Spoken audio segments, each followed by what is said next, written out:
Hello friends, welcome to our channel learn English through Hindi. तो आज हम बेसिक इंग्लिश सीरीज के पर्सनल प्रोनाउन का डे 4 में हम आज पढ़ेंगे ऑब्जेक्टिव फॉर्म। अभी तक आपने पर्सनल प्रोनाउन के सब्जेक्टिव फॉर्म्स पढ़े थे, जैसे कि I, we, you, he, she, it and they. तो आज हम इसके पढ़ेंगे ऑब्जेक्टिव फॉर्म्स। जैसे अगर हम एक हिंदी का सेंटेंस लेते हैं, उसने मुझे बुलाया, तो उसने क्या है? सब्जेक्ट यानी बोलने वाला, और मुझे क्या है इसमें? ऑब्जेक्ट। तो मुझे के लिए यहाँ पर आई यूज नहीं होगा क्योंकि वो सब्जेक्टिव फॉर्म में आया है, तो आई के बदले हम क्या यूज करेंगे? मी।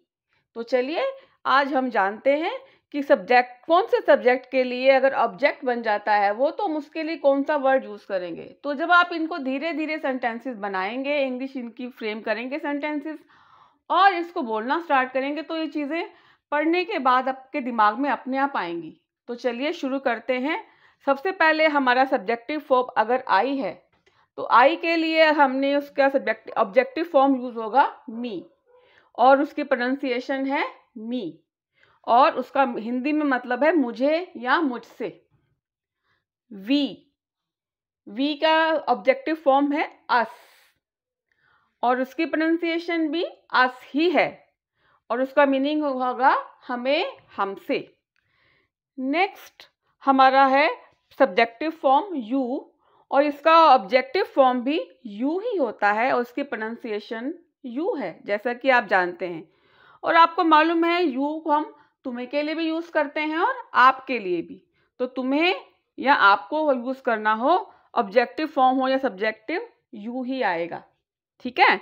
तो ही, आपको पता है ही बॉयज के लिए आता है, तो अगर ही की हमें ऑब्जेक्टिव फॉर्म यूज करनी है तो हिम होगा, और हिम का प्रोनाउंसिएशन भी हिम है, और इसका मीनिंग होता है हिंदी में उसे या उसको, तो बॉय के लिए।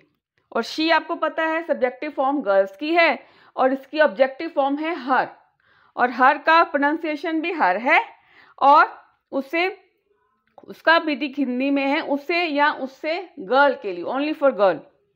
इट, इट आपको पता है किसी ऑब्जेक्ट के लिए या किसी एनिमल के लिए यूज किया जाता है, और उसकी ऑब्जेक्टिव फॉर्म भी इट होती है, प्रोनाउंसिएशन भी इट होती है, और इसका मीनिंग होता है इससे या इससे। नेक्स्ट है दे, जो कि प्लूरल फॉर्म है, और इसकी ऑब्जेक्टिव फॉर्म होती है देम। इसका प्रोनाउंसिएशन है देम, और इसका मीनिंग है उन्हें और उनसे। तो चलिए अब इनको सेंटेंसेस में कैसे यूज करना है, अब हम ये देखते हैं। मजबूत करने के लिए इनकी नॉलेज होना बहुत ज़रूरी है। तो अब इंग्लिश में अपनी पकड़ मजबूत करने के लिए हम डिफरेंट टॉपिक लेके चल रहे हैं, लेकिन शर्त यह है कि आपको कोई भी वीडियो मिस नहीं करना है, पूरा देखना है। तो आपकी सारी प्रॉब्लम्स जो हैं वो सॉल्व होती जाएंगी धीरे धीरे, पर आपको सेंटेंसेस को यूज़ करना है, और जितना ज़्यादा से ज़्यादा हो सकता है आप उसको अपनी डेली लाइफ में छोटे छोटे सेंटेंसेस बोलिए और रीडिंग करिए। रीड करना और बोलना कोई भी लैंग्वेज सीखने के लिए मोस्ट इंपॉर्टेंट होता है। तो चलिए शुरू करते हैं। ही विल कैच मी, वह मुझे पकड़ेगा। तो यहाँ पर मी आया है, मी क्या है? यहाँ पर आना चाहिए ना ही विल कैच मी, मुझे, मुझे के लिए हमें आई आना चाहिए, लेकिन आई सब्जेक्टिव फॉर्म है, तो यहाँ पर ऑब्जेक्ट एज ए यूज हुआ है, तो इसलिए यहाँ पर हमने आई ना लगाकर मी लगाया है। समझ आया ना आपको? अब नेक्स्ट है ही टोल्ड मी, उसने मुझे बुलाया था। पास्ट टेंस है टोल्ड, टेल का। तो यहाँ भी मी जो है ऑब्जेक्टिव फॉर्म है, क्योंकि हमने इसको आई नहीं लगाया, फिर से मी लगाया है, तो ये ऑब्जेक्टिव फॉर्म हो जाता है। क्योंकि हम ही टोल्ड आई तो नहीं लगा सकते, सब्जेक्ट हो जाता है, सब्जेक्ट की तरह यहाँ यूज़ करते, तो यहाँ बीच में यूज़ करना है, तो इसका ऑब्जेक्टिव फॉर्म आएगा, क्योंकि ये मैं जो है एज ए ऑब्जेक्ट यूज हुआ है। मुझे कहा, उसने मुझे कहा, तो मुझे यहाँ पर ऑब्जेक्ट है, ये समझने की कोशिश कीजिए। शी विल कॉल अस, उसने, एक गर्ल, शी आपको मालूम है गर्ल के लिए यूज होता है, और as a subject she use हुआ है, सब्जेक्टिव फॉर्म है। और अस, हमें, अस का मतलब होता है हमें। अब यहाँ पर हमें दे यूज, आप सोचेंगे कि दे क्यों नहीं यूज कर रहे, तो आप बोल के देखिए, शी विल कॉल दे। तो सुनने में भी कितना अटपटा लगता है, दे हम हमेशा सब्जेक्टिव फॉर्म में यूज करते हैं। तो अगर हमें दे यूज करना है, तो हमें बीच में दे की बजाय अस यूज करना है। समझे ना आप? Give it to him, him मतलब आपको पता है उसे, यानी बॉय के लिए हिम आता है, तो ये उसे दे दो, यानी एक लड़के को दे दो। ही नहीं लगाना यहाँ पर, हमने यहाँ ऑब्जेक्टिव फॉर्म लगाना है हिम। कॉल हर अप, उसे बुलाओ, तो हर क्या है यहाँ पर, फॉर गर्ल। सब्जेक्टिव से ऑब्जेक्ट जब बनाते हैं तो हर गर्ल के लिए आता है उसे, और गर्ल उसे मतलब गर्ल के लिए। दे विल विजिट अस, वो हमारे यहाँ विजिट करेंगे, तो दे यहाँ पर सब्जेक्टिव में आया है और अस यहाँ ऑब्जेक्टिव में आया है, इसको समझिए। अब दे विल विजिट, दे तो नहीं हो सकता क्योंकि ये ऑब्जेक्टिव फॉर्म है, तो यहाँ ऑब्जेक्टिव फॉर्म में अस यूज करेंगे।